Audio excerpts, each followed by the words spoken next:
Hey, what? Welcome to On the Internet with Jason,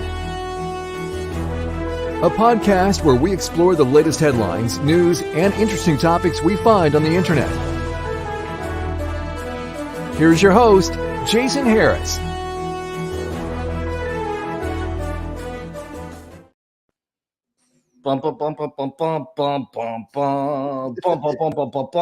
Dude, I don't know where you get these intros, but that was awesome. It's just I actually kind of wanted to listen to it one more time because I was getting into it, Hey, what's going on, everyone? It is Jason Harris here, and thank you for joining me on an episode of anything and everything we want to talk about when it comes to the automotive industry. I'm not exactly sure what podcast we're recording today, so I'm just going to go with that title. Today, I am joined with the one, the only, the Austin. Doesn't even have a last name. It's kind of like Beyonce. We just call it Austin. Exactly. Hello. And the oh so knowledgeable, the Superman himself, Jeff Tessier. What's going on, guys? What's up? How you doing? Too bad. Good morning, everyone. How's everybody this morning? I'm doing great, man. I'm excited to take the kids out and go get jacked up on sugar and adult apple cider beverages tonight. Yes, I'm looking forward to taking the kids out, and then we'll usually go out a little early, maybe 5:30, 5:45, get the kids done quickly, and then come back, light a fire, and have some adult beverages in the driveway while we hand out candy. See, best thing ever. You know what? I know, Austin, that you have a total show planned, and me and Jeff will probably just end up ruining the entire Derail it. show by all means. But you have to say, look, I know today we're not supposed to mention dates because stuff gets posted here, there, and everywhere.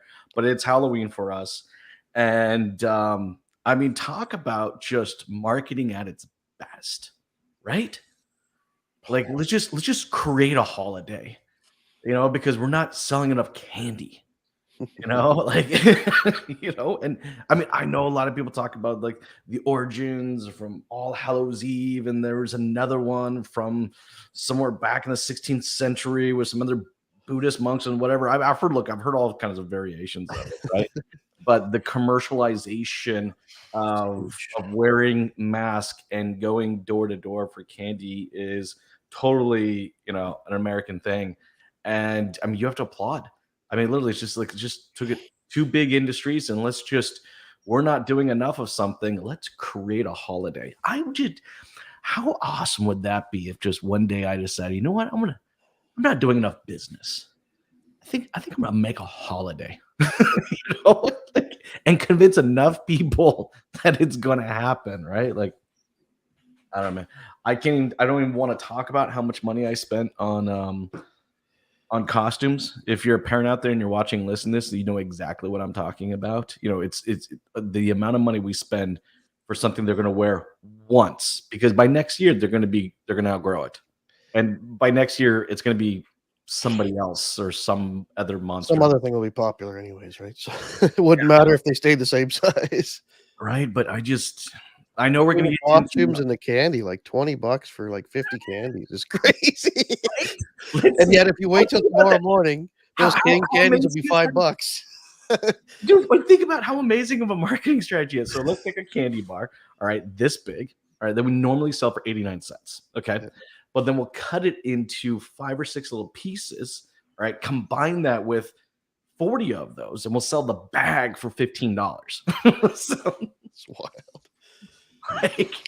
There's no other holiday where you're giving strangers gifts either. Like, it's so unique in that sense, where it's like a commercialized line of people you don't know coming to receive gifts from you.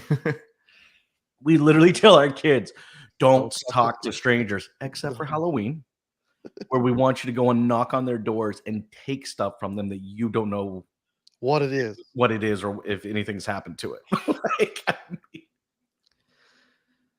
It's a marketing and branding genius, and I would just love to know. I mean, I'm sure it was a series of events of how it got commercialized to what it is today, but I mean,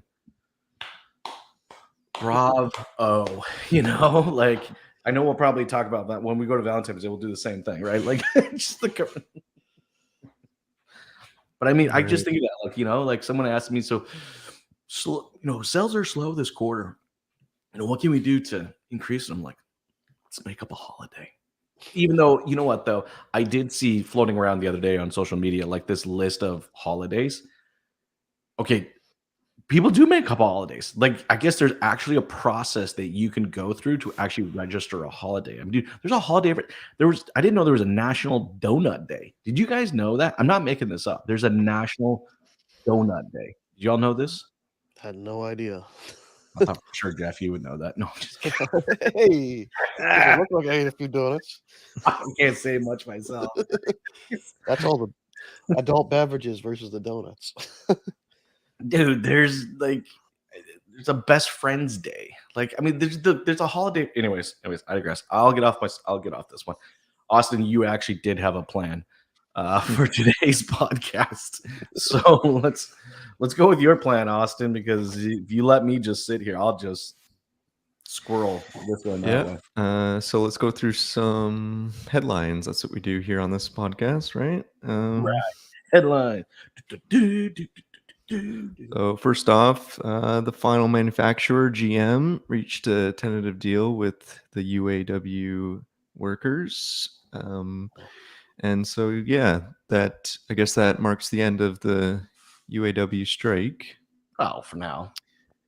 It's a tentative deal. So there's no guarantee that that's going to be sticking around. Well, doesn't it say in the article they have to go through like a voting process, and it's like across multiple divisions for voting and blah blah blah blah blah, right? Like, I think I read another article recently where, like, some of these departments by default will just vote no matter what, for the first offer that goes out there. No, right? Like, I don't know, man. Like, I don't know. I guess maybe I've been in the automotive industry long enough to know that this is a cycle. Like, I don't think this. I don't know, Jeff. Did this announcement of this particular strike make it feel any different than the one a few years ago, and then the one a few years before then? Like, no, it's been like you said, it's like a cycle, just like the weather and whatever. It's it's coming. I mean, they were a bit more deeper in their asks and things like that, but considerably deeper in their asks than this one. So, manufacturers are making record profits as well, and maybe the employees thought they should get their fair share of that, right? Whether I agree with that is I don't particularly, but they were asking, I think, for what was it, 40% increase over the next 40% wage increase, 4-day work week, cost of living adjustments, higher job security, defined benefit pension. I mean, some of that I can agree with, but I mean, 40%. When are you or I, Jay, going to get a 40% increase over the next 10 years? I gotta admit, like, I mean, who has the audacity? Do you know what I mean? But I mean, that being said, I did read something somewhere else and talk with some guys last week that the manufacturers, even though that's a huge ask, because I expected, okay, that's just going to mean their costs are going to go up by 40%, right, or more based on other things. But the reality is, their labor costs are not the most expensive part of their business. It's less than 10%.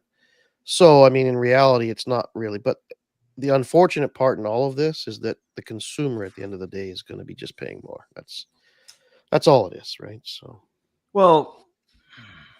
and we already see what's going on with inflation, right? We already see what's going on with inflation. I mean, you already seen people like, pre-COVID, if you had, if you bought a car with a $500 a month payment, that same car is now a $750 a month payment. And let's just tack on, another excuse for manufacturers to increase. Like, look, it's not like the manufacturers are going to take this on the chin and go, we'll take one for the Gipper. Yeah, I mean, they've gotten used to their high profits for the quarters, right? So they're going to maintain. If it's a $400 million profit quarter, or I don't know what they are, I don't really pay that much attention, but they'll manage that and then some more, right? So it's going to just be passed to the consumer. It's simply going to be passed to the consumer, and and then the other thing, I just like, who has the audacity to come out and ask for 40% increase with a 4-day work week? It's like, I don't know, man. Like, I'm just like, really. Maybe we should be doing that. And then we sit here and we'll complain about how, automotive is leaving America. Well, oh shit, Sherlock. Like, I mean, look, I'm all for, livable wages, but I mean, come on. So in the fight against like Tesla in non-unionized workforces, so pre-UAW demands, the unions on average labor costs for the big three was $64 an hour, and non-union companies like Tesla were $50 an hour. But if you were to calculate in the UAW demands, if they were to get everything that they're asking for, that now bumps up the big three to $150 per hour. So 3 times what Tesla has to pay. So that significantly puts them behind in terms of cost of labor. Well, and like I said, these businesses aren't stupid. They're not going to take it on the chin, one for the Gipper. They are going to find other places, and ultimately, the consumer is just going to end up paying more for the product. And I think these companies will continue to find ways to do things with non-unionized workers. Well, that's the other thing you got to look at, right? Look at even up here in Canada, we've had over the years, the last 15 to 20 years, manufacturing leave, right? Exactly. And although they are in a pinch right now, and it's not like they can just build a factory overnight, it doesn't mean that now plans aren't in the works to start relieving that excess labor cost somewhere else, right? So we may not see those impacts today, but I remember one of the biggest strikes when I first entered the industry was in it must have been 97 or 98. I can't remember what year exactly, but GM was on strike for a very long time, and they got behind so far in production. But that was the start of jobs leaving the Canadian and parts of North America, right? So the US market, right? So And I it's mean, been what we'll see down the road is a who knows, right? Well, it's been a chisel. I mean, probably since maybe mid 70s, late 80s, going in through the 90s. Like, I mean, like I said, this is a cycle. And it's like every single time this goes through a cycle, they just chisel off a little bit more, But hey, I don't know. Look, the car I'm driving was built in Mexico, and I'm pretty satisfied with it. Well, yeah. What's also interesting is like the non-union manufacturing too, right? Like we've got some people that work for the Honda plants in our area up here, and they've already looked at these contract negotiations, and maybe they're not paid quite the same, but obviously they will do what they can to come closer to make sure that they're not in those positions of losing labor force or whatever, right? So I mean, I think these guys are paid quite well, to be honest, from what I hear from people that I know that work in manufacturing. So I'm not sure. Well, like I said, I think the bottom line is at the end of the day that it's going to be the customer ends up for it. Yeah, So, which sucks. But like I said, I'm not surprised. I don't know why this particular one people were making a bigger deal over it. Like I said, it's about a 3 to 4 year cycle. If you go back and look about 3 or 4 years, there was one then. Go another 3 or 4 years behind then, it was another one. Like it just, I don't know. Maybe I've heard it and seen it so much. It's not like the big three are just going to go, oh no, we're going to stop making cars. Like it's like it's not going to happen, right? And you know what? I also think it was a little bit of let's call it what it is, a little opportunistic. The timing with everything. Things are just kind of beginning to settle down a little bit. Coming off of a couple of years of just ridiculous profitability, higher margins, bigger grosses, and so yeah. Anyways, is what it is. I It's a blurb. It's a blurb on the big picture. And like I said, it'll happen. It happens now. Happen again in the next 3 or Their contract will be for 4 years, right? So exactly. We'll see. There you prepare go. for this in the next 3.5 years to start hearing about it again. Wait until another 3.5, 4 years for you to start hearing about it all over again. So speaking of manufacturing heading elsewhere, do you guys know what the biggest EV manufacturer company is? EV manufacturer company Of EV, like batteries or like EV vehicles in general? Vehicles. Isn't Volkswagen one of the biggest ones right now? Well, I was going to say Nissan. Who is it? Neither of you voted Tesla? That surprises me. Well, I'm just thinking total amount. Volume. Yeah. BYD, the Chinese manufacturer, No is number kidding. one if you Really? include PHEVs. So Tesla's the biggest battery electric vehicle producer, and BYD is I knew it was going to be something destroying like everyone. it had to be If something you- in China. And you know what it's going to be. I mean, the amount of vehicles we talk so much about the the American market, but when you look at the South Pacific market, it's bloody monstrous. That's huge. That's crazy though. So yeah, BYD is doing mean, a lot of interesting things. Their cars are significantly cheaper than Tesla's. Yeah. They're entering the new mark. They're entering the states within Do they plan on? Actually, I do remember reading this. I think in the next few a years. year or so. Yeah.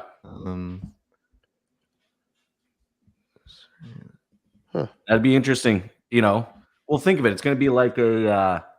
I mean, think when like Honda show. Yeah, I've seen these. I've seen these before. This is the BYD Han, and this one here. Not bad looking cars. I have no idea how the hell they drive or what they look like, but I've seen the pictures. Not bad cars. Yeah, their mass market one is looking at like 32,000 right now. US. Pretty reasonable. US. Yes. Which is significantly cheaper than your Tesla. And yeah, from what I've heard, it's comparable in performance. I obviously looks good. I can definitely see this happening. And it could be something like the 60s when Honda showed up. I can't remember what the name of the first Honda was, but it was a tiny little tin can with 53 horsepower in it, right? And everybody sat there and laughed at it and said, that wasn't going to do anything. And now years later, look at it. But it was that kind of, considerably less expensive, similar to Volkswagen showing up as well, right? The same thing with the Bug, less expensive,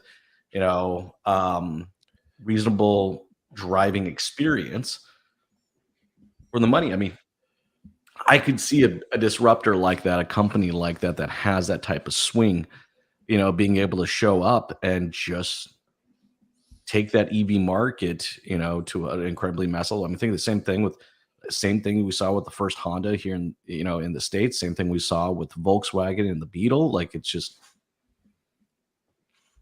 looks like a Civic.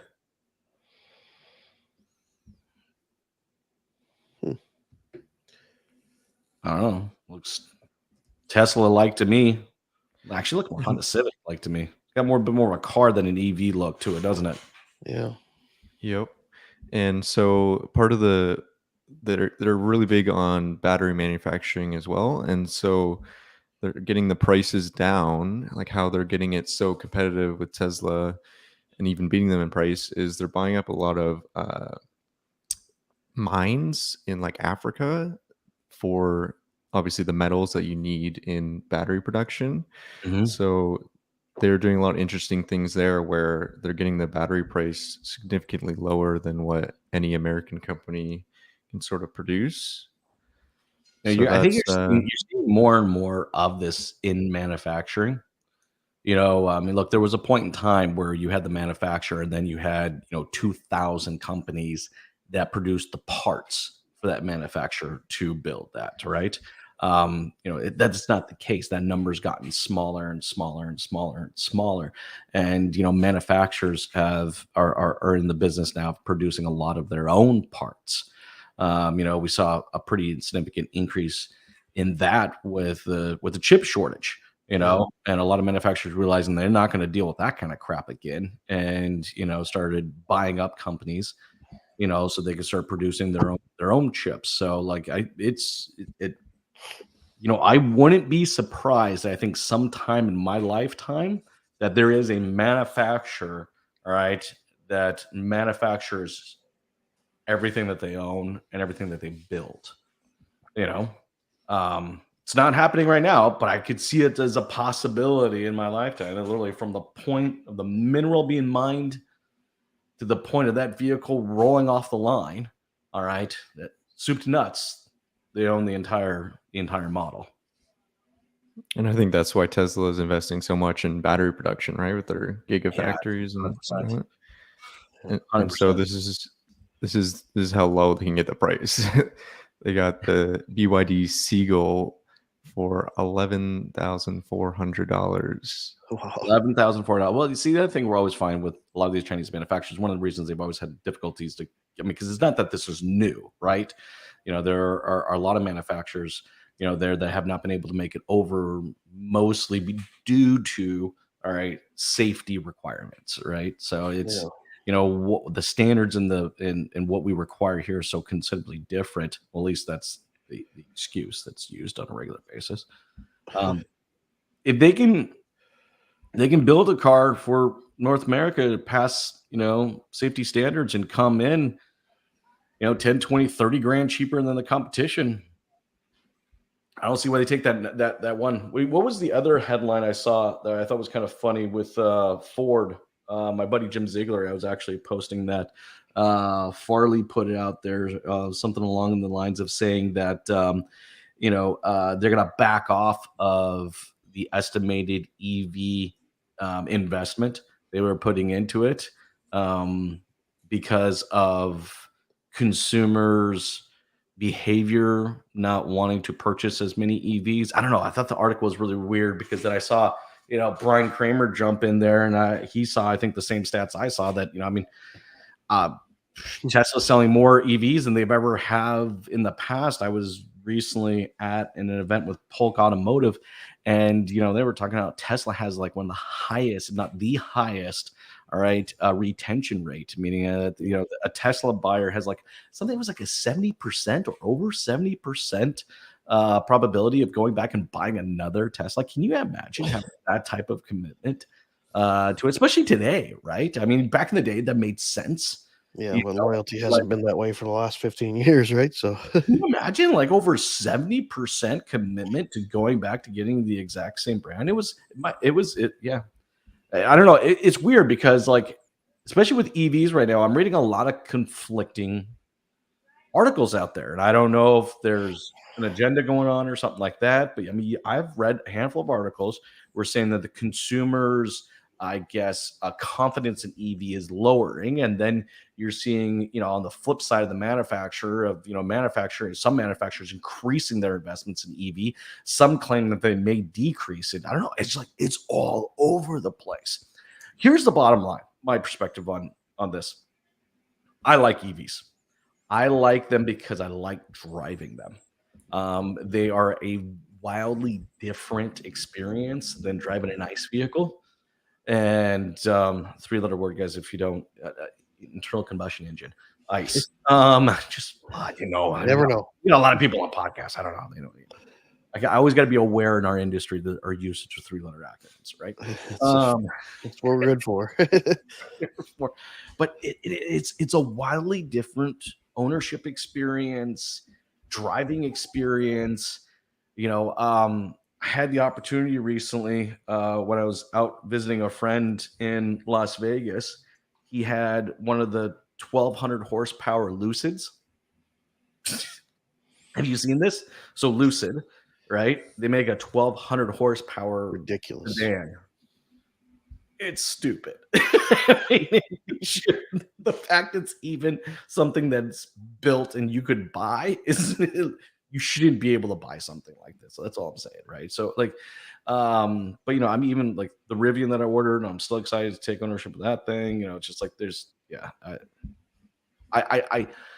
a market for EVs out there. Do I think everybody should own an EV? No. And am I good? Am I in my household? Am all of our cars going to be EV? Absolutely not. So I don't know. But it's interesting to see how much of a wild swing of these articles are. Is this the article you're talking about?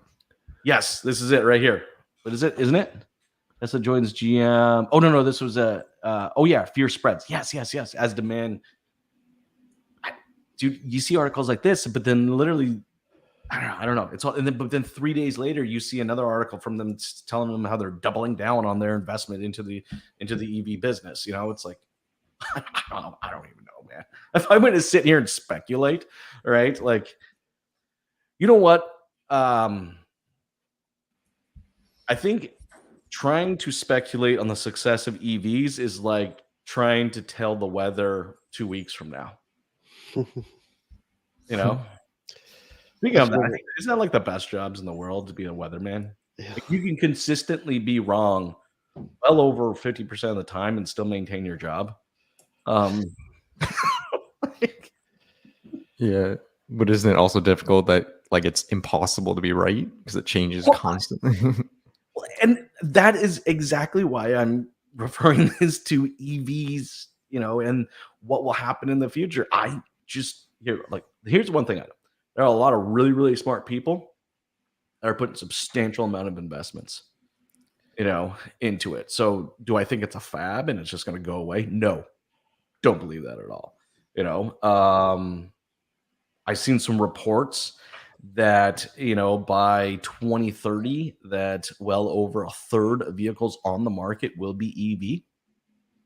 That seemed like a lot to me, to be honest with you.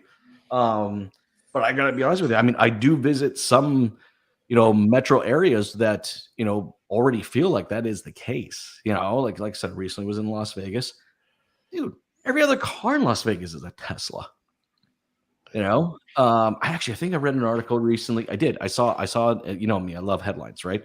I think it was somewhere in California. I can't remember what city. It may have been San Francisco or something along that lines, but it was a major metropolitan area. And the number of EVs had then now actually, it was either matched or just slightly exceeded ICE vehicles registered in this major metropolitan area. Wow. So, and that seemed to be a pretty recent stats. But then you go read articles like what you just showed there, Austin, and they're like, "Oh, the confidence are changing," and I'm like, well, I'm sure there's like lobbyists for the the fuel companies or whatever that really want to push their agendas as well, and it may not be for everyone. I mean, probably certain parts of the U.S. especially that just will not adopt to that, but. I know for us in Canada here, we've got very strict accords, and I don't even know how they're supposed to meet them. Constantly every year, it seems like the Canadian government or provincial governments to the left seem to be pushing hardcore. Like I think I saw something the other day that said BC's changing their EV requirements, increasing them instead of 2040 down to 2030, right? So what requirements? What are they? That like 75% of the cars, or some crazy number that's just going to not be achievable. Right? But here's the one thing I've seen with Canada, though. What I find is interesting is that I've read several articles about the commitment to infrastructure. I was something recently, maybe it was Petro-Canada, I can't remember, but I think it was, that made a commitment by the next 5 years to have charging stations across all of their locations in Canada, which would, almost quadruple, all right, the infrastructure, the ability to charge. I mean, I know when I was living in Canada, the Petro down the street had one of the fast chargers, the big one, right? Was the 440, whatever they call it, that you could sit there and have like 80% charge in like 9.5 minutes or something like that. Well, as I'm saying, like, so I mean, I think it all kind of gets tied down into infrastructure. Now, by the way, I know we're getting towards the end of this half an hour show, but if it was me, I would be seriously looking at the infrastructure and how to invest into that space. When you look at, I mean, just think about this. Think of this. If you ever thought about owning a gas station, you know what the margins on gas stations are? Probably like like 3 to 5%, right? Like in some cases lower. I mean, I've seen, like, depending on the metro area you're in, could be 1 to 2% margin, right? You know what the margin on charging stations are? 25 to 50%. I'm not surprised when it's like $4 a minute to charge or some, some places, right? Well, yeah. I mean, look, I go to, well, let's say that big fast charger, right? And in the prices can wildly change, but let's say I want that 80% charge in 11 minutes or whatever my car can handle, right? like the cost of that is like $19 or 15 to $20, I think is what the average cost is to do something like that. Okay. You know what I mean? Like if I was the EV owner, I'm like, okay, but the margin on that, depending on how they have it structured, between 25 and 50%. That's wild. That math makes sense to the point where, from an infrastructure perspective, I can see. Yeah, I can invest in it and make it work. Well, let's say I own a little strip mall. Why would I not put that in there? Also to encourage a little 9.5 or 14-minute little shopping tour of whatever I got in that strip mall. If I was a restaurant owner, what if I was Starbucks? Yeah. What if I was Starbucks, right?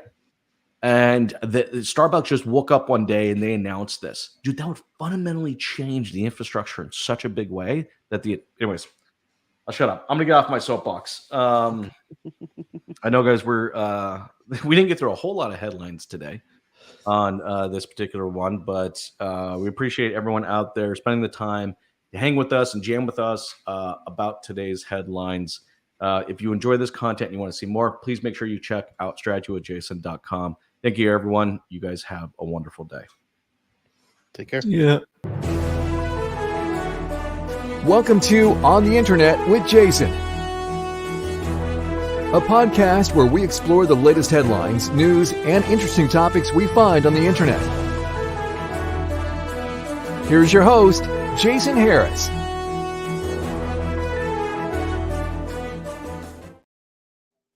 I definitely just played the intro again. My bad. Welcome to the Coffee with Jeff and Jason podcast. Tune in for freshly brewed discussion on everything you need to know regarding the automotive industry. Here's your hosts, Jeff Tessier and Jason Harris. Hey, what's going on, Podcast Nation? This is Jason Harris, and I got Jeff Tessier with me. Thank you for joining us. And I also have the one and only, the Austin. Thank you for joining us for an episode of Coffee with Jeff and Jason. Don't worry, Austin. One of these days, we're going to figure out the actual naming convention of any of these. You know what? You messed up the exit of the last podcast. I messed up the intro to the last podcast. So whatever. But hey, for taking the time to jam with us, and I am super excited about today's topics. We got a handful of stuff to kind of go over. This particular podcast is just kind of our time to be able to talk about anything and everything we want to talk about, when it comes to just automotive industry. So let's get into it, because we do have a few things we want to jam about today. Austin, what do you got for us today? Let's talk a little bit about the in-dealership experience today. I feel like a lot of talk in the industry lately has been about online and everything, rightfully so. There's so much happening in the online space, in your online dealership, your website. And so let's get a little bit back to the roots with talking about dealership design, layout, and sort of some interesting ways to improve the experience of the in-dealership experience. So is there sort of a type of, like, what's the modern design layout that you would think for a dealership that creates a good experience for the consumers? Well, this is a fun topic. I like this one, right? Because my brain can go a lot of different ways. I was recently watching a post, right? I think it was a dealership in New Jersey, and they won the Ferrari Dealership of the Year award, right? And I didn't know Ferrari gave out awards like this, but it made sense, all right, that they give an award for the best looking dealership. Of course, that piqued my interest. I wanted to go look at what does that look like. What does that look like? I mean, you put a Ferrari in any room, I'm pretty confident the room's going to look pretty cool. All right. But I want to know what the best looking. All right. And, it had a very hotel lobby lounge, kind of vibe and feel about it. And, I think, there's an opportunity, and you do see new manufacturers, or not new manufacturers, sorry, see manufacturers, looking at the way they redesign their dealerships to be more of a brand experience than necessarily a sales experience. Here's the thing, no one's looking for a sales experience anymore. Because no one wants to be sold anything, right? Like the actual, let's call it, sales process in my head is dead. It's gone. It's over. I think COVID was the final nail in that bloody coffin, right? And the expectation of the consumer today is a buying process, not a sales process. And I think not only do we have to look at our people, our processes, and our technologies on how we support that buying process, but now, because COVID put that nail in the coffin, what is that? How does that change my physical dealership? Because Jeff, let's admit it. Like a lot of dealerships, they haven't gone through a major remodel or an uplift in a while, and it's like you walk in and that it's built for a sales process. You have the showroom right next to the cars is just a gigantic row of salespeople's desk. And it's just like, okay, it is pretty clear, all right, what the process is here. I'm going to sit down at this desk and I'm going to be sold something. And I think what you're looking at now, and I, what's funny is, I actually did this. Jeff, you actually remember when we did this at our mid store? Mitsubishi almost flipped out on us on it and almost made me change it back, because I got rid of all the desk. Right? And I changed all the desks into these round IKEA kitchen tables. And I said, no, people will not sit across from each other anymore. All right. People are going to sit side by side with each other. And, I put the big TV screen up on the wall and connected it to a computer. And, we didn't fill out a piece of paper and walk into a mysterious, manager's room and, be back there for 5 minutes and come out with some chicken scratch saying this is the best deal you can get. And we built the price right there in the showroom on the screen at the kitchen table in front of the customer. It was a buying process, not a sales process, and Jeff, me and you were doing that years ago. Now it's actually, it's fun. It's fun. I actually love it. All right, to see how some manufacturers are now embracing, all right, that model, and how now some of the dealerships in their remodeling structure and design and they're accounting for that now. They're accounting for that. Mm-hmm. And it's so funny. When I went, here's the thing. So I went online and I went and looked at this, the number one Ferrari dealership, couldn't find a bloody picture of an office. Couldn't find one. Couldn't find a salesperson's desk anywhere in any one of those pictures. I'm not saying that they don't exist. I'm just saying I couldn't find them, right? That's not the first impression when I walk into the business. That is not what I saw. And I know people are going to say, well, that's Ferrari, Jason. It's not true anymore. I'm seeing this happen more and more and more at the manufacturer level, even them committing to that. I looking at getting another big SUV, right? So the Nissan Armada, it's got to go. Even though the service department I service my Nissan Armada does not want me to get rid of it, because they love my Nissan Armada. The rear suspension shot again. The DVD player's not working. My wife's called me the other day saying the heated seat's not working. She's all right. Anyway, so I started shopping for it. So Jeff, I went into a CDJR dealership, a Chrysler, Dodge, Jeep, Ram. Again, I got to watch for my acronyms. All right. And it was one of those stores that had one of those kind of like divided Jeep only, showrooms. It was cool. I was looking at the Jeep Wagoneer, right? Cool. The Grand Wagoneer. I don't know. It's just something about an idea of owning an SUV with like a 6.4 liter V8. Just because I also have an electric vehicle. I am not. You're balanced, right? One's a gas guzzling pig, and the other one's, environmentally sound. I'm gonna balance out. I'm gonna balance out both sides of this, right? Anyways, I digress. But the showroom, it was clear. It was an inviting place to come down, sit down, and have a conversation.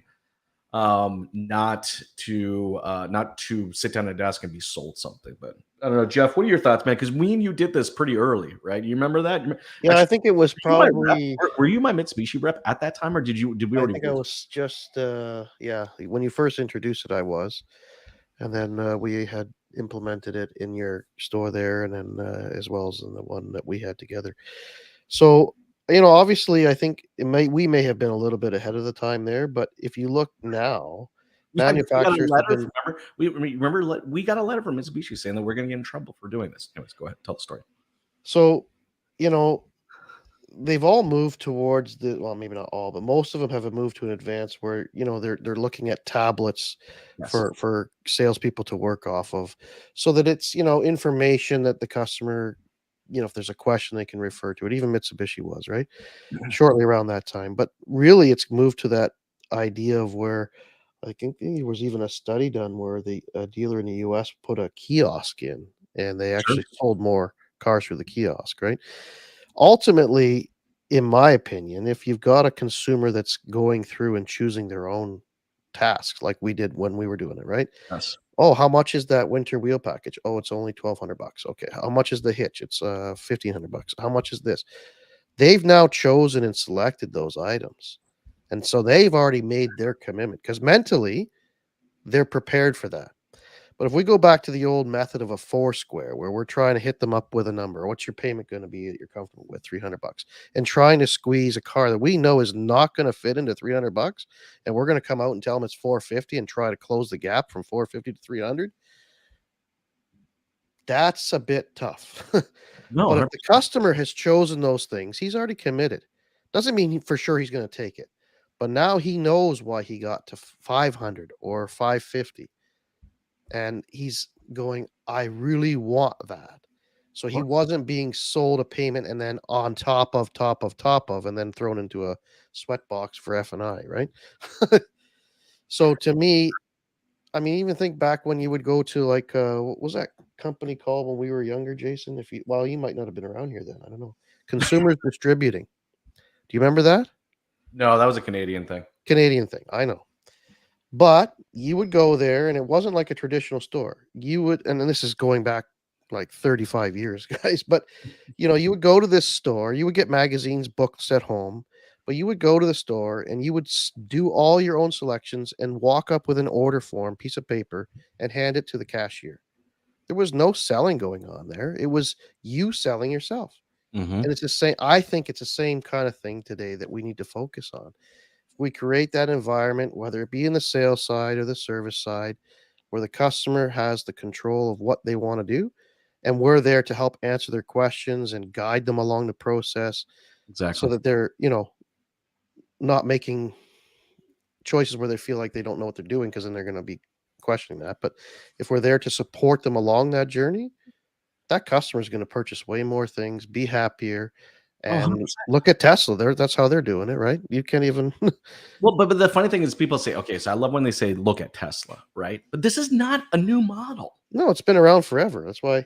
The way I sold cars, and one of the reasons I probably fought with my managers, right? Like I didn't sell cars the way that they wanted me to sell cars, right? I took a very consultative approach to selling a vehicle. I wanted to, and I got in a lot of trouble. I got in trouble for it, right? I did weird things and I let people kind of, build and choose their own deals. I think Austin, I remember you posting something recently that, I remember, I let people, pick their thank you, gifts, and I would shove them into deals. I mean, I delivered cars with snowboards and bicycles and GoPros and cell phones. There's something to say about facilitating a process versus forcing someone through a process. Pigeonholing them into a payment, right? Exactly. I think there are a lot of smart dealerships and a lot of smart salespeople that have been doing this for years. It's not a new model, but now what it's come to the point is that it's become consumer expectation. That's why I've gotten excited, right? It's not that it's it's a good idea, all right? When Jeff, when me and you did it, it was a good idea. That's what it was. Right? It was a good idea, and we proved it, right? I mean, there were several months that we were the most profitable or the highest grossing Mitsubishi dealership in the country, right? And the funny thing is, we never built the payment; the consumer built the payment. It's amazing. And I think consumers really adapted to it as well, right? I mean, it's not like they were like, "Oh, I don't know what to do." I mean, it's simple. You got a mouse, you can point it and click a screen and select a few things. It's not that complicated, right? So they felt more involved and they weren't being sold. They were actually given the choices of what they wanted, right? There was ownership. There was ownership to that, and I think what it is when we force someone into through a process, it's our process. We own the process, right? When you let the now, I'm not saying that you let the consumer dictate the process, right? You give them Well, a you put in the controls and measures that of the expected outcome. Don't get me wrong, because we had all that control. You would yes, set up the rebates, the pricing, all the different things that would be available. Were all controlled at the top level, right? They were just available to be selected when they were applicable. yeah. I mean, we created a bigger box for people to kind of work within, and kind of decide, look, the end result was the same no matter what, but there might have been 6 different paths to get there. Now we've already mapped out all 6 paths. It was just a matter of them choosing which one of it. So then it kind of goes down to, was it really more the perception that they had the choice, or was it the actual choice? I still think it's the actual choice, you know. Because we didn't have a problem sitting there doing 3 hours of negotiating if that is the path that they chose to do. We'd rather not go down that path, but if they wanted to, we were more than more than prepared to do that path. But I said, look, I know, Austin, your original question was, what should this in dealership look like, this experience, this and I think that's what it is it's we have to accept the fact now, all right, that the consume it's not just a good idea to have a buying process versus a sales process, all right, it's now the consumer's expectation that you have buying processes, not a sales process. And I say that in plural because there should be a minimum of 3 different ways I could buy from you. Right? Don't force me into one of your ways. Give me options, right? And then let me decide what is correct from a perspective of both convenience and money, right? Like, honestly, I would spend a little bit more if I don't have to come into the dealership and sit around for 4.5 hours. Like, I will. It would just my time is worth that I would just rather, pay an extra 5 or 600 bucks on something that I will never remember I paid $500 or $600 on, if I can eliminate that. But that's just me personally. But anyways, it's a buying process, not a sales process. Commit to it. What else you got for us? And so, you know how most consumers are doing a lot of their shopping online in terms of they're picking the vehicle that they want before they enter the dealership. So by the time they're entering your dealership, they already know what they want. They already know what vehicle they want, and they're there to buy, essentially. So how does that change sort of how you should lay your dealership out to facilitate that sort of new mindset? Well, I think, like anything, there needs to be a place to be a consultant, right? Still today, the stats are still relatively high. All right, well over 60% of people come in with the intention to buy something and end up buying something else, and that's not because we convince them. It could just be a budget thing. It could have been a feature thing. It could have been an Availability. availability thing. There's a whole lot of factors, right? That kind of come into it. And that's why I think, when someone comes in, they come in with the intent to purchase. So don't get in the way of that. Give them, a few different ways to buy. But the first thing I think you have to do is you have to consult with them a little bit, break down what they're purchasing, why they're purchasing it. That's, and then also reviews things like availability, review things, and maybe there are other packages that they weren't aware of, right? And it's just but it's not selling, it's informing. Does that make sense? Right? Like, I'm not trying to sell them a different vehicle I have in stock as much as I'm just trying to inform them that what they're looking for might take a few weeks, but what I have is a blue one, not a brown one. Yeah, and you're trying to figure out what's best for them, not what's best for you. Like, you're trying to figure out what That's the intent. vehicle best Yes, suits their needs, not trying to sell them on what's going to make you the most profit. 100%. Like, there are consultants out there that consult for the benefit of themselves, and then there are consultants that do consult with the intent to serve their client, right? Now, I've always taken on, the idea that, the better I serve my client, the better it serves my needs, but that's not always the case. Like I said, I spent the last 3 years now being a consultant, and working with other consultants on other projects. I am surprised to find out, and well, maybe I'm not surprised, but there's a lot of consultants out there that are designed their consulting efforts around just simply staying in the cycle of consulting with them, not with so yes, I think it all has to do with intent to the approach, not just the approach. The approach is the same, but the intent behind it changes the outcome. And I think, like you said earlier, with the whole layout, like, I think it's well known that dealerships, what do they say? It's like going to the dentist or like going to the doctor's office. Like, it's a stuffy, uncomfortable feeling. And like what you're saying, where you want to make it more like a hotel with like couches and TVs and sort of that more relaxed environment, I think that helps combat that stuffy atmosphere. Well, look, I think, it needs to be a conversation. And here's the one thing that our industry doesn't do a good enough job on.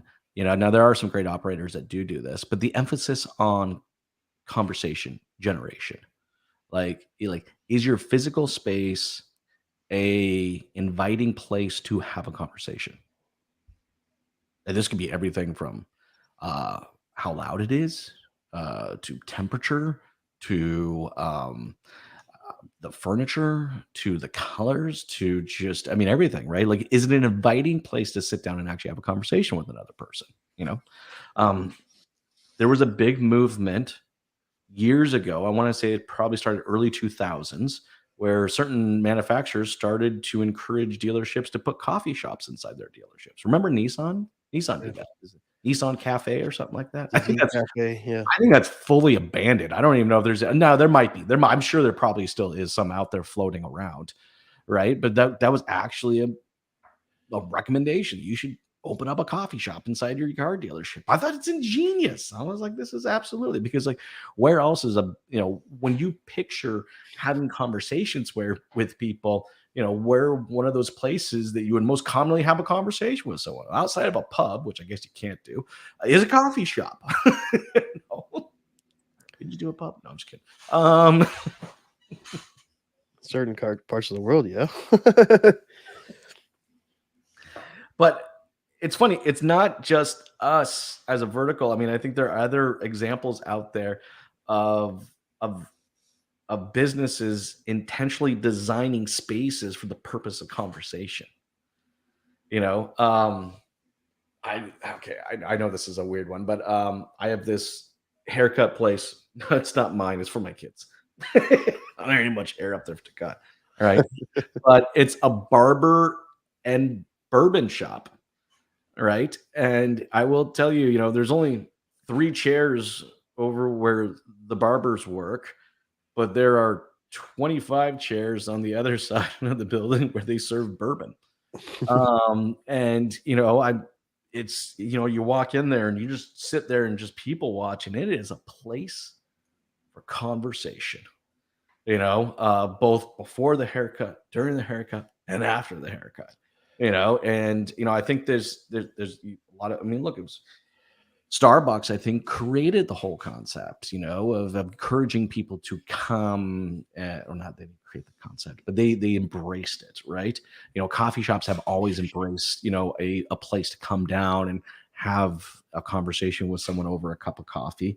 There are some coffee shops that did not embrace it, and I don't think they were nearly as successful as the ones that did. So, But like, if you walked into a dealership and there's a guy sitting at his desk and he's maybe hasn't been with somebody for a while, so he's kind of on his phone, or he's sitting back, relaxing, staring off in the space, he's playing questioning solitaire. life. He's playing solitaire on his Yeah, computer. whatever, right? Minesweeper, I don't know. God only knows what, right? How inviting is that?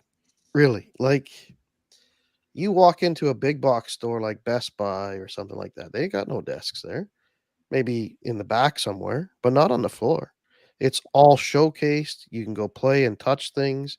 And the moment you walk in, somebody's interacting with you. They claim they're not commissioned, but backwards they probably are.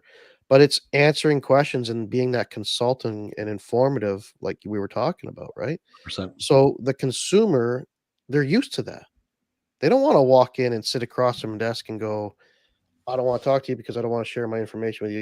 You're gonna try and sell me. But if I was able to sit down and enjoy a conversation and be more comfortable, doesn't have to exactly be side by each or whatever. That's what's going to drive the conversation. That's going to get you the information that you need to be able to assist the consumer. Now, how you deal with that is a whole nother ball of wax, but you need to make sure, like we talked about, having the intent to serve the customer. Imagine if you're a sales agent for house purchasing decided that she wasn't going to listen to what you had that you wanted to as a list and just only show you this dump because she's making the most commission on that dump. You're 100% You're right. not going to get very far in life. No. I mean, and you think about it, like any big purchase that I've made, and I think any other consumer has made, all right, there's been considerable amount of conversation prior to the purchase. Yep. And it's just like, I don't know, because we had a sales process, we just wanted to kind of bypass through that and get you out the door. Not really, but I don't know. I think there's a lot to be said there. To your point, because you brought up houses, it's a good point. I mean, how much conversation did I have, prior to prior to purchasing my house? How much conversation I had prior to purchasing my RV? A whole hell of a lot of conversation, about before that purchase was made. There was something I was thinking about. It was a few months back. I was in Florida and visiting a handful of clients, and I visited a CDJR store, and they had, I don't know, some new 2500. It was like the newest one with some different interiors. So like I went to go open the door. It was locked. In fact, that was weird. And then just as I was walking around the showroom waiting for the GM to come out, I realized all of the doors were locked inside the showroom.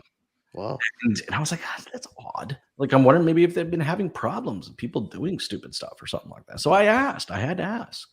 He goes, oh, no. We've been doing that for years. And I said, well, I'm just curious. Why? Well, it just, it makes the customer come ask us a question.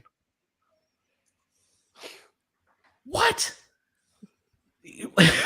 So, I mean, think about this. Think about if Best Buy did this, right? Just everything's locked behind a cabinet. You can't touch it until you get somebody to help you. Exactly, right? That would drive me nuts. Would you ever go? I mean, ultimately, you just end up finding a different place to do business with, right? And I think it's a possibility that this process had been going on at this dealership so long that people forgot why they even started it, right? But just talk about just a perfect example of just a horrible experience. I mean, let's kick it off with a really bad experience. I'm gonna lock all these doors and only unlock them when you come and ask me a question. Anyways, I digress. Guys, look, we're getting towards the tail end of this conversation. I hope you guys enjoyed our chat today. We're talking about the in dealership experience, and how that should be crafted out. hope I don't get too ridiculed for saying, but I do believe that the sales process is dead. All right. The last few years literally nailed the last handful of nails into that coffin, and it should never arise again. All right. We are in the era of a buying process. I think a buying process actually supports the goals and objectives and profitability of a dealership far beyond the sales process ever did. And I also think it supports the customer's goals and objectives. So if you're a dealership out there and you are still participating in a sales process, I think you need to think long and hard about your future in the industry because that will work for now, but it's going to come a time, like as the consumers change, it's no longer the buying process is no longer a good idea. All right, is a customer expectation. And if you don't meet your customers' expectations, it's only going to be a matter of time. Anyways, hey, if you guys enjoy this content and you'd like to listen to more or find out what's going on, definitely check out strategywithjason.com. Thank you so much for taking the time to jam with us today. This has been a lot of fun. Take care. See ya. Thanks for tuning in to the Coffee with Jeff and Jason podcast with your hosts, Jeff Tessier and Jason Harris. Don't want to miss out on new content? Be sure to check out the full podcast library at strategywithjason.com to stay in the know. Remember to like, comment, and subscribe. Happy podcasting. Welcome to the Strategy with Jason podcast. Tune in for everything you need to know to stay in the know regarding the automotive industry. Here's your host, Jason Harris.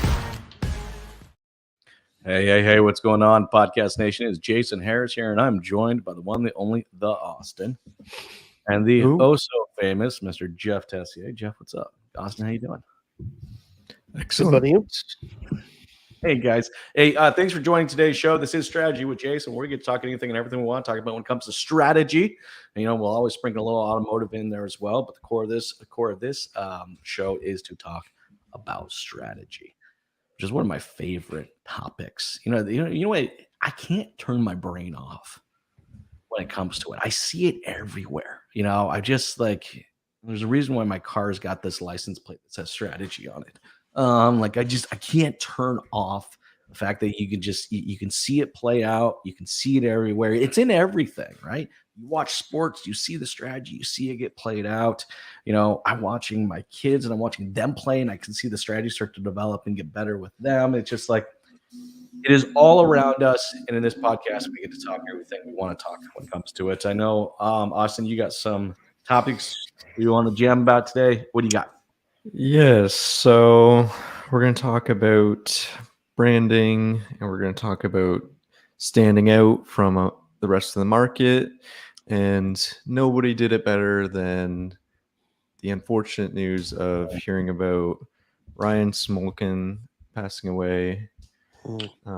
He was the master at standing out in a crowded market and using brand to really create an amazing experience, an amazing brand. And Jason, I know you had Ryan on the podcast at one point. And yeah, me and Ryan met. We actually connected online via LinkedIn, maybe about 4 years ago or so. And we just, I admired his commitment to his brand. It wasn't until, after I had an opportunity to do a podcast with him, I kind of understood, that his brand went way beyond just a marketing strategy, and his brand really was a culture. And not only on how he ran his business, but how he trained his employees, how he grew his business, brand, it's rare when a brand evolves beyond a brand and it evolves into a culture. And Ryan did that, and I don't know, Jeff, you sent me the text when you saw that, and wow, to lose him, it's a bummer, man. Yeah, he was a really, really cool guy. I had an opportunity, like I said, we're best friends by any means. More just watch each other at afar, what they were doing online and in social media. We did podcasts together, and that guy's definitely going to be missed, I'm sure, by a lot of people. But I mean, and I love the fact that you brought this up because I think what he achieved is rare and very much so worth talking about. And anybody that has never had I'm going to say it right, Putin. I can't always say it wrong. It's been 15 years I lived in Canada. I still say it wrong. Jeff, how do I say it? Poutine is okay. Poutine Or poutine, sorry, in French, but it doesn't matter. Jeff, for anybody out there, totally good enough. Jeff, everybody, we're not talking about a name of like some car built in China. For everybody who don't know what that is, can you explain to them the beauty of what that is? Well, traditional would be nice golden crisp French fries with some fresh cheese curds, squeakier the better, and a dark beef gravy over top.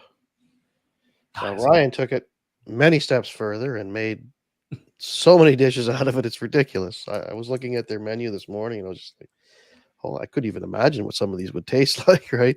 But I do always have some kind of like my comfort food is poutine. So, but I enjoy most of the ones like the bacon on top or mushrooms sometimes. But I really, the traditional sense, totally mine. What does squeaky cheese curds mean? That's what I was thinking, but it makes sense.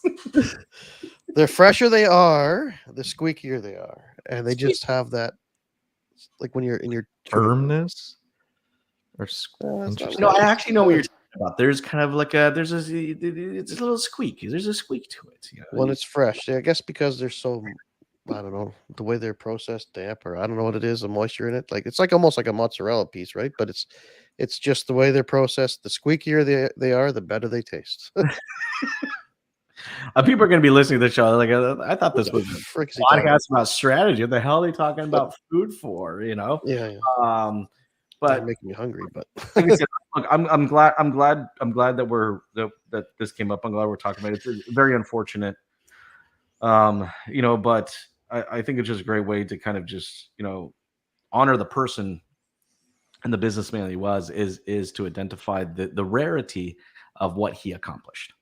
And I do say rarity because I don't think it doesn't happen that often. It doesn't happen where someone goes out with the intent to build a brand, but the brand evolves beyond a brand. And like I said, ultimately turns into a culture. So, I mean, I'll give you guys, if you don't know Ryan's history, definitely I encourage you to go out there and read a little bit about him.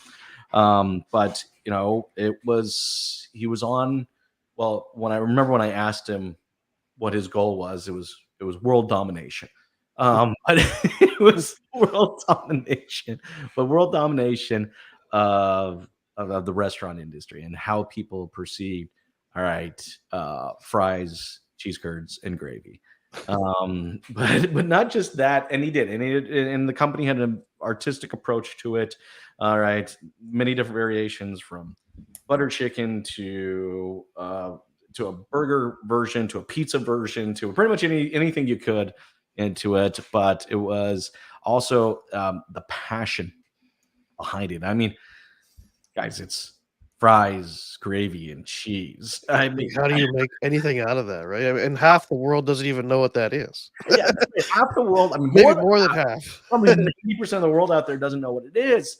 But it's just, the time I got to spend with him is just the passion behind what, not only but the product, but the way that he wanted to, his passion to present the product to the world.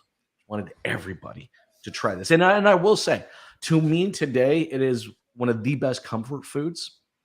I'm now living here in Nashville, Tennessee. There's one restaurant that's literally right up the street, and the owner is from Canada, and he does make it. And it's like the only place. And even my daughter the other day goes, "Can we go there?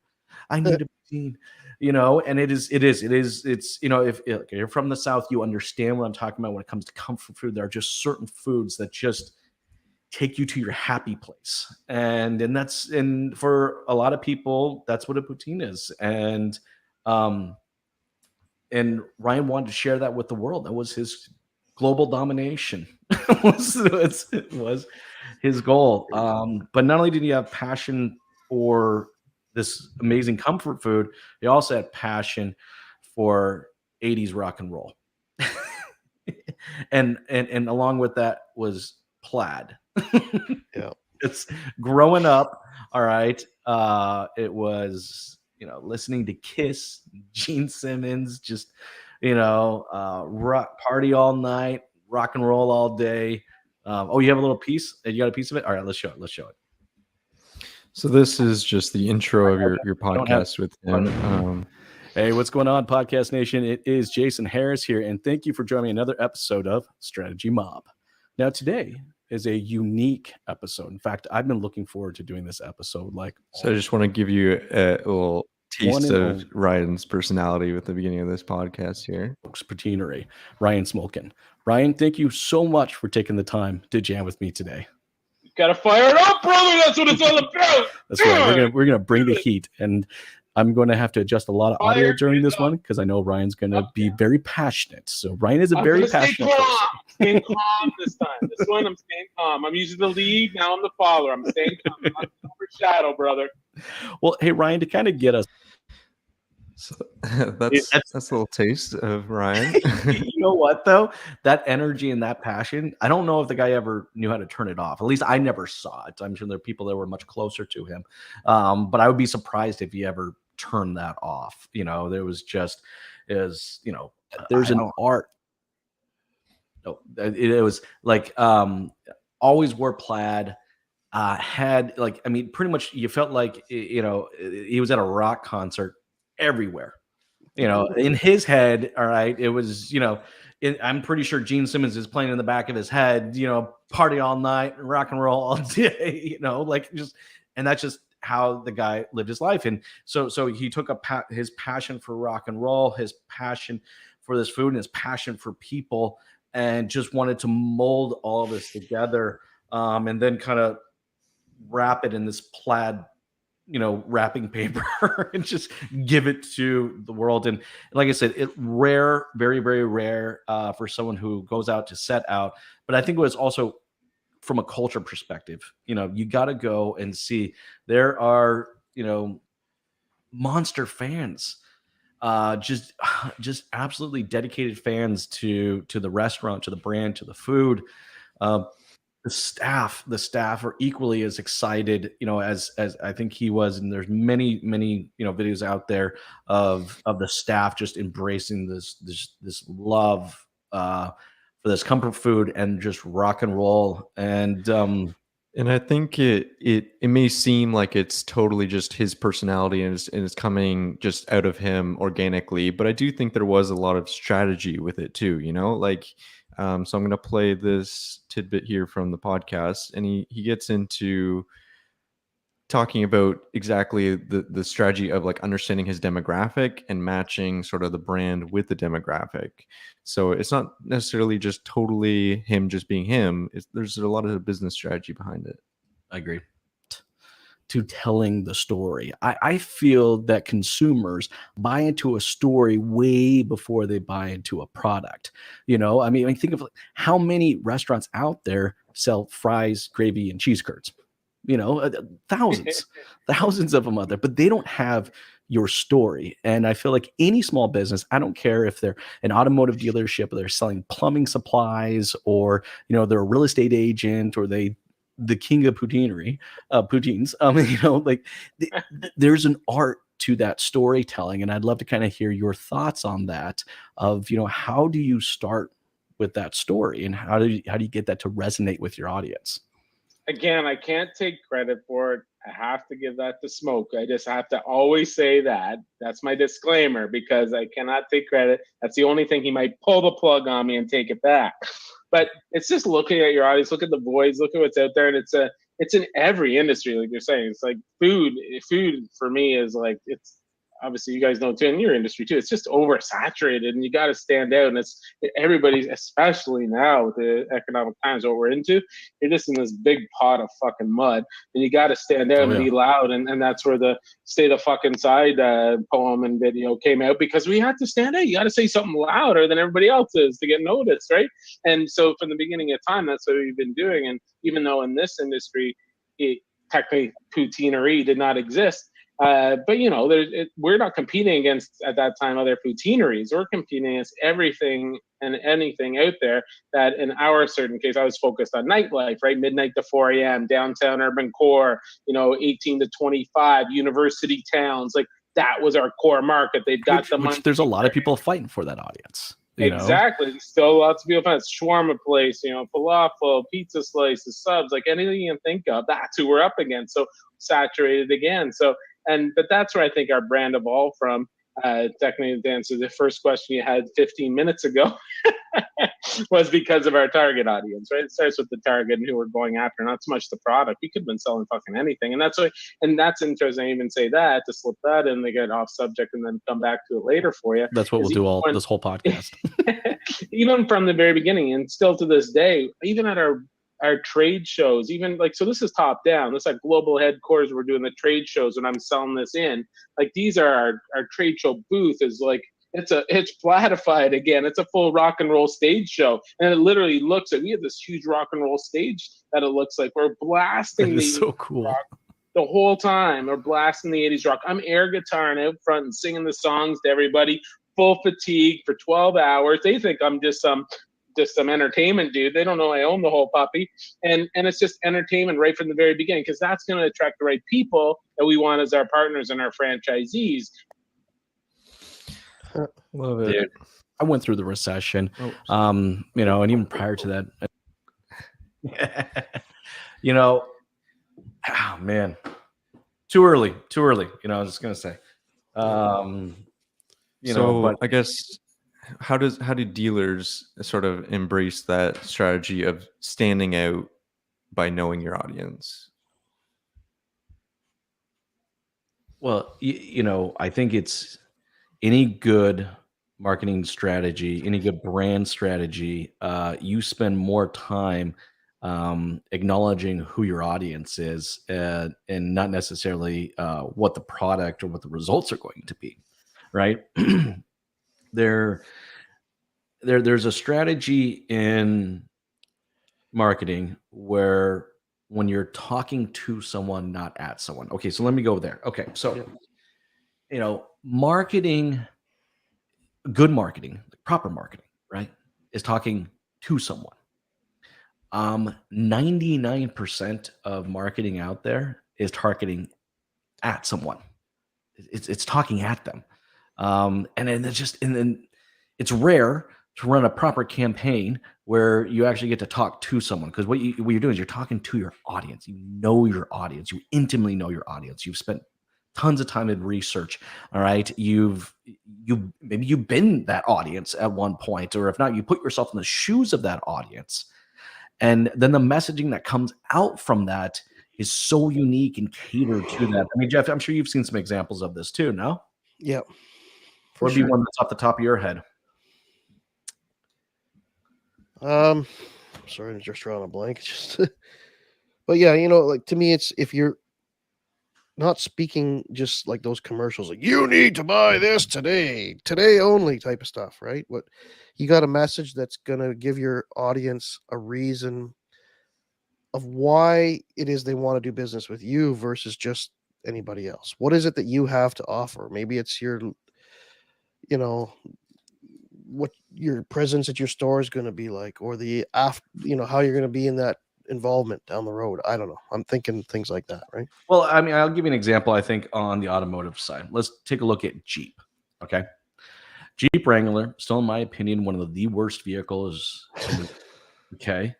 Look, I think it's the only frame on top build SUV still built, isn't it? I mean, it probably. Rattles, it shakes, it leaks. All right. The the hood flutters like this when you go down the highway at 70 miles an hour. Well, maybe the newer ones have been a little bit better, but listen, fundamentally though, they know their audience, and they could have changed, right? They could have taken all this stuff away. All right, they could have remodeled the entire thing, or it doesn't shake, and they could have gone to independent suspension, and they could have gone with a different type of roof, so you don't have panels and it's not leaking anymore. Like they could have done all of that. They didn't. All right. They knew their audience. They stuck to their audience. And that's why you look at a Jeep from 2000, a 2008 to a Jeep in 2023 fundamentally is not that different from each other at all. Right. I mean, almost all the way down to the design. Now, of course, headlights are nicer, interior's a little bit nicer, stuff like that, but they still do the same thing. They still shake, they whistle, they're loud. All right. If you own a Jeep, you've broken a windshield at least half a dozen times in the time that you've owned it, because it's completely flat and anything that hits it will crack. Like it's, talk about a product that they took the time to understand the audience. All right. They committed to the audience and they never changed. They kept it. They kept the brand with the brand. Now, see, again, we talk about brand gets to a point where it evolves out of brand and turns into a culture. And that's the thing with the Jeep, right? Yeah. That's the Jeep Wrangler. All right. Like they've got their own little cult following where their slogans are, it's a Jeep thing. You wouldn't understand. Exactly. So unless you're in that community, you're not actually a part of the same feeling, right? Like they have their own little signals they pass to each other while driving down the road. They all have their off-roading experiences and things like that, right? And so Jeep has kind of, maybe they created that in the beginning and let that evolve into what it is today, and have identified that they're not going to let that go. They're just going to let that culture continue, right? Because they know their audience, they didn't change. Do you understand what I mean? Like they identify, they didn't change, right? Like, I mean, think about that's like, Ryan did the same thing. He identified his audience. All right. And I can guarantee you, if he was still with us, even 20 years from now, he'd still be wearing plaid. All right. Air guitaring, to an 80s rock band, like it just knows the audience, made a commitment to talking to that audience, not to marketing to that audience, not marketing at that audience. Yeah. Same thing we see in automotive. It's a Jeep thing, right? Like look at every commercial, any Jeep out there. All right. It's driving up the side of a mountain, barreling through a river. It's a Jeep thing. Who the hell goes and spends $40, $50, $60, $70,000 on a vehicle and literally turns around, rips the doors off of it, and drives through a bloody river? Sign me up. Yeah. It's a Jeep thing. It's a Jeep thing. But I think, as anybody out there watching and listening right now, as a business owner, as an entrepreneur, this is something that we can strive for. But you have to know your audience. And, I still don't think I've even ever gotten to this place yet where I know my audience so well that I'm able to market to them, not at them. I mean, I think we've had bits and points of time where that is, but it's rare. And I think it's, and this is why we wanted to talk about Ryan today, because it's just rare. And I wanted to acknowledge it, because not a lot of companies, big, small, medium, or anything, ever get to a point where, you create something that evolves beyond brand and into culture. And, you are connecting with your audience. So you're connecting with your audience in a way that's so deep, it goes beyond the product. Right. And that's the same thing Jeep did. It's a Jeep thing, right? It's like, so much so that, people will continue to buy these things even if they don't take them off-road. It is just. And I think a brand says something about the individual. So if you do business with Jeep, you're saying that you're outdoorsy person and you're like adventure, and it's you, by you doing business with a certain brand, it's sort of has to fit into your personality.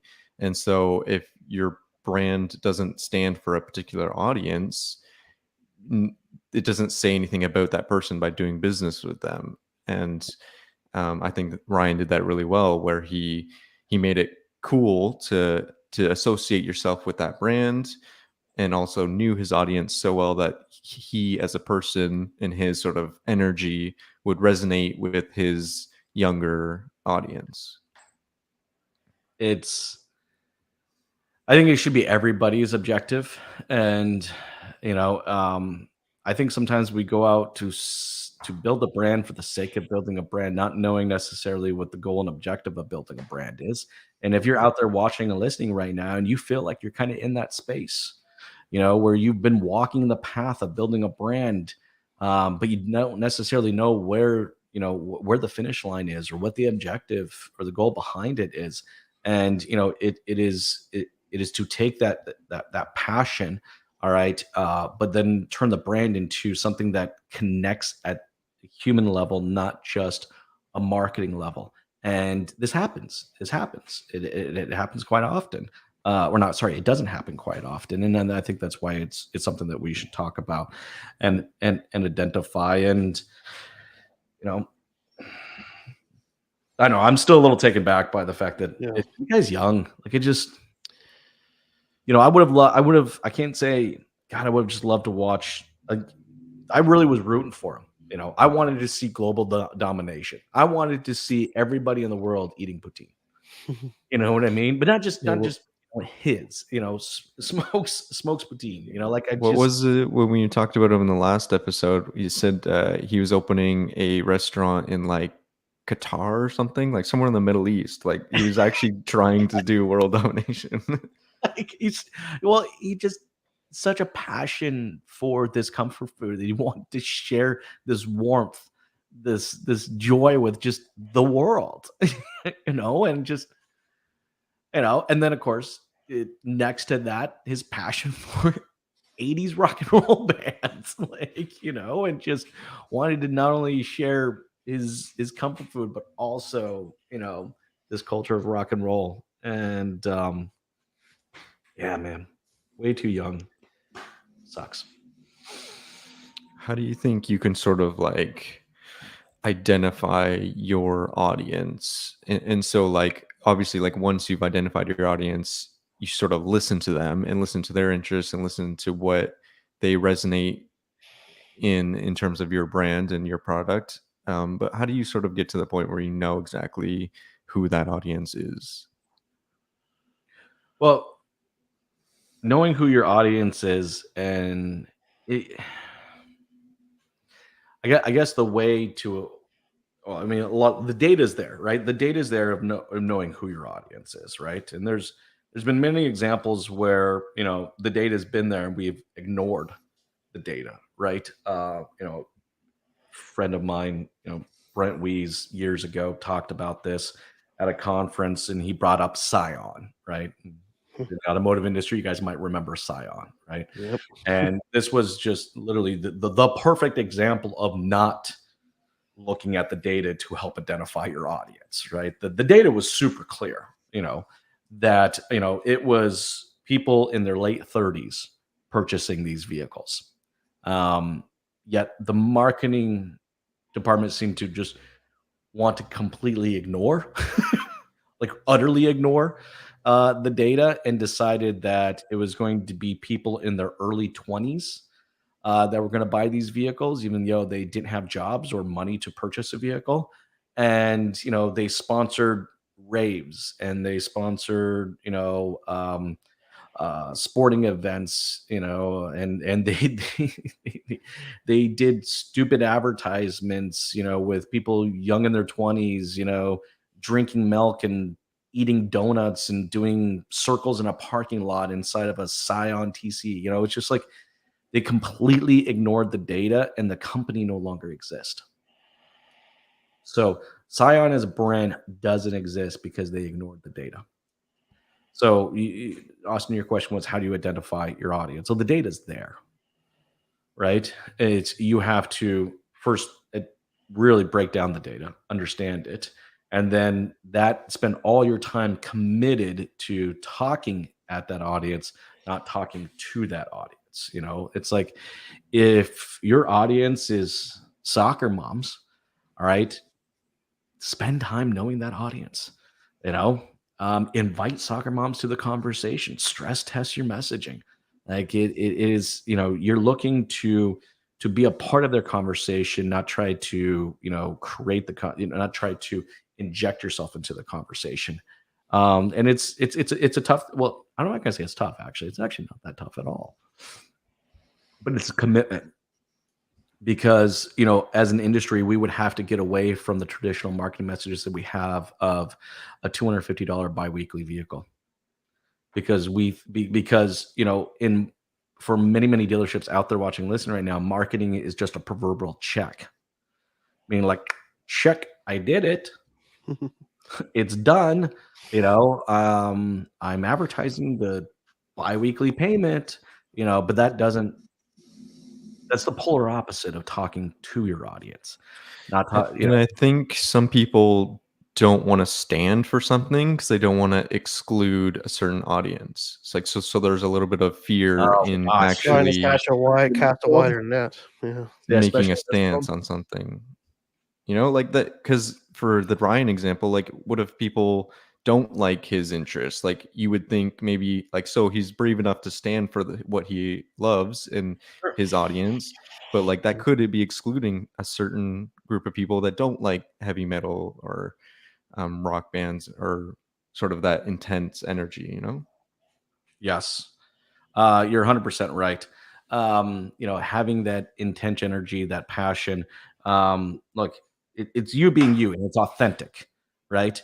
And I think that it's worth the risk to be authentic and to put yourself out there in an authentic way, because more people are going to connect with you than they are going to be turned off by you by being authentically you, right? I may not appreciated 80s rock bands, all right, but what I do appreciate is the passion and the authenticity that he had. Guys, look, I know we're towards the tail end of our conversation. If you're watching this or listening to this, please go out. I'd love for you to do some research and learn a little bit about Ryan and their company. Like I said, he did something that I think is very rare. We don't see it too often, and I think there's a lot to be learned there. If you guys would like to check out more content like this, visit strategywithjason.com. Thank you all for taking the time to jam with us today. Jeff, Austin, this has been great. You guys have yourself an amazing day. Take care. Yeah. Thanks for tuning in to the Strategy with Jason podcast with your host, Jason Harris. Don't want to miss new content? Be sure to check out the full podcast library at strategywithjason.com to stay in the know. Remember to like, comment, and subscribe. Happy podcasting.